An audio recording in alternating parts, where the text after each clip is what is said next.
of course, if you don't campaign on a concept at all, meanwhile, Forever Canadian, the campaign on the stay side, on the Federalist side, hit the ground running. They've been putting out signs, doing events, dropping brochures, doing press conferences. Well, the needle starts moving towards their side when there's a complete absence of an independence campaign on one side or the other.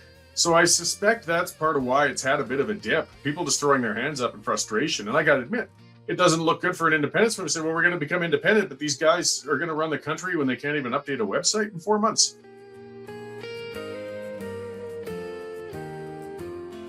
Hi, thanks for joining us. I'm Mike. This is TPL Media, tplmedia.ca. Subscribe wherever you're listening or watching. And for goodness sake, check us out on the local level, tplmedia.ca/local. We might have a local version of what we do here just for your town. We talk about Canadian issues. Today is no exception to that. Joining us is Corey Morgan. We're going to talk about the independence movement in Alberta. Let me give you a little bit of a rap sheet on Corey. And Corey, don't hesitate to correct me as I go here. Corey is currently senior Alberta columnist, a guy that I read on a regular basis. And he's a host with Western Standard, where he covers Alberta politics, energy policy, Western alienation, and the growing debate around Alberta sovereignty. Check this out. He was the founder and leader of the Alberta Independence Party in 2000. Remember when we started talking about this? And also he was a founding executive member and vice president of policy for the Wild Rose Party, helping shape one of Alberta's most influential conservative political movements. Not only that, but he spent 2 decades involved in Alberta politics, not just as an activist or a commentator or a policy advocate, but actually as a provincial election candidate. Good God, Corey, what a resume. Thanks for joining us. I appreciate this. I really appreciate the invite. We're certainly in for some interesting times.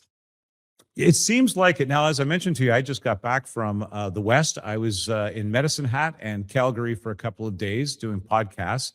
And of course, one of the first things a guy from Ontario asked somebody in Alberta is, how's this separatist movement going? And we're often corrected right away saying independence movement. And I guess out of the gate, 6 months ago when I visited Alberta, this was all anybody was talking about, and it was building momentum. And kind of today, and I don't necessarily always buy into the polls, Corey, just so you know, but the public polling says that its support has kind of fallen sharply. Where are we right now with the movement? And kind of bring us up to speed, if you don't mind.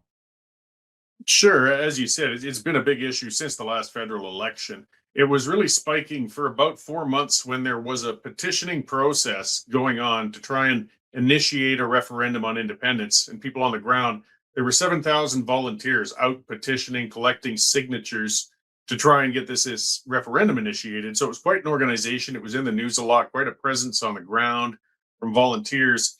And then at the point when the petition signatures were turned in, and this was quite something. I mean, you had to have a person's identification to sign, their name, their address, a physical thing. It's a big deal. They presented 301,000 signatures to Elections Alberta, and an injunction was dumped on them by the courts with a federally appointed judge who said, you didn't consult the Indigenous bands on this petition, so it's now null, void, garbage, and you've wasted your time. So that sort of really deflated a lot of the movement for a bit. Premier Smith, of course, was in a tough position. I think she wanted this to be citizens initiated rather than government. Most people felt, lawyers, there's some dispute on that, but if she tried to initiate an up-down question on a referendum, a basic one, yes or no, there would be a similar injunction immediately slapped on her, and we're just back to the starting gate. So as a compromise, she put in a very mushy question asking whether you want to stay in Canada or begin the process towards a referendum down the road, which seems to have succeeded in annoying everybody. So it was when you try to split the difference, you often lose. And she's being labeled a secessionist by everybody on the left who doesn't like her. She's being labeled as weak on Ottawa by all of the independence supporters that were a large part of her party.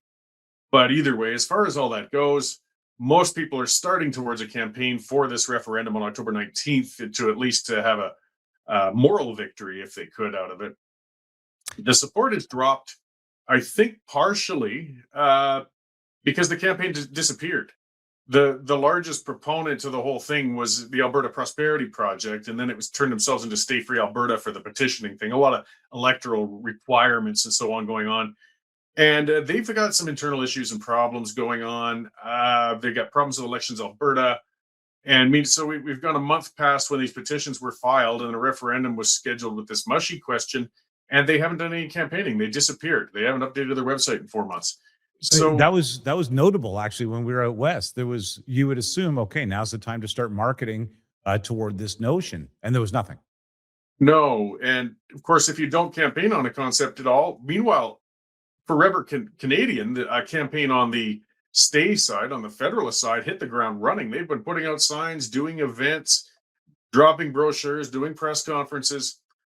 Well, the needle starts moving towards their side when there's a complete absence of an independence campaign on one side or the other.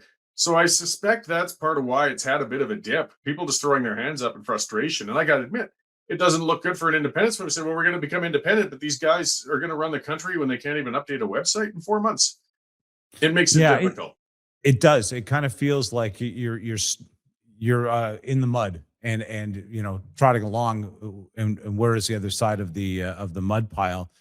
You mentioned Danielle Smith kind of being unpopular on both sides right now. Meanwhile, from my perspective, she's going to make hay on this in a lot of ways, because now she seems to have buddied up with Carney.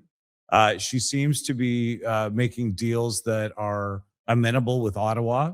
Meanwhile, she's trying to get the glean of, using the separatist movement to push Ottawa, I think, in a direction that it needed to go.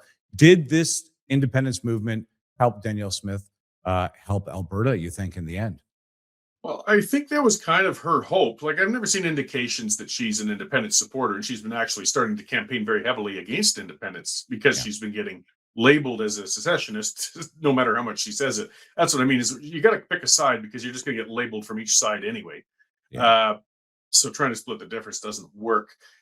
She's been doing the MOUs and agreements and meetings with Mark Carney for getting on towards a year now. And that's part of what's making actually the independence movement flare up even more, because we don't need more talk. We don't need more promises. We don't need more MOUs. We need a bloody pipe in the ground.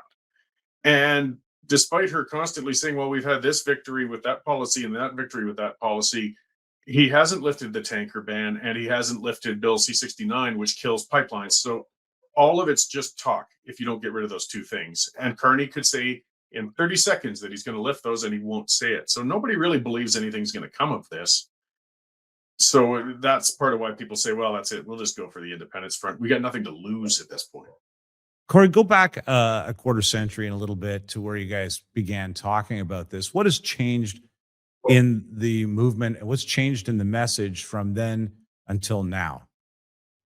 The message hasn't changed much, and that's some of the frustration. I think that's why it's staying as solidly this time around. The last time, the thing that kept it really from taking off was just a hope that things would change eventually. We got to Stephen Harper and others, and maybe things would, could be repaired. Equalization, of course, has always been a big burr in Alberta's saddle. Yeah. Just the general feeling of respect from the East, not everybody, but a lot of the political leadership and so on, pension issues, and of course, attempts to develop our economy out here. We're always just feeling like we're having to push the rock uphill. Why should we have to fight with the federal government all the time to develop our economy? Meanwhile, they bleed us through equalization and then subsidize central Canadian industries at the same time. This frustration has been going on for decades. It's sort of been going on since the National Energy Program in 1981. So when you had a second Trudeau show up and give everybody, bad deja vu, and again, his main target was attacking Alberta's energy sector, and he really was. He was shutting us in through regulation rather than through a national energy program like his father did. But it just ground our industries to a relative halt, at least for expansion, and just built a lot more animosity between Alberta and Ottawa. The questions are always the same: what can we do, with ourselves as a province without having Ottawa getting in the way? And nothing seems to work. It seems that Alberta was in a heyday at the time that regulation started to grind things to a halt. and net zero became a discussion.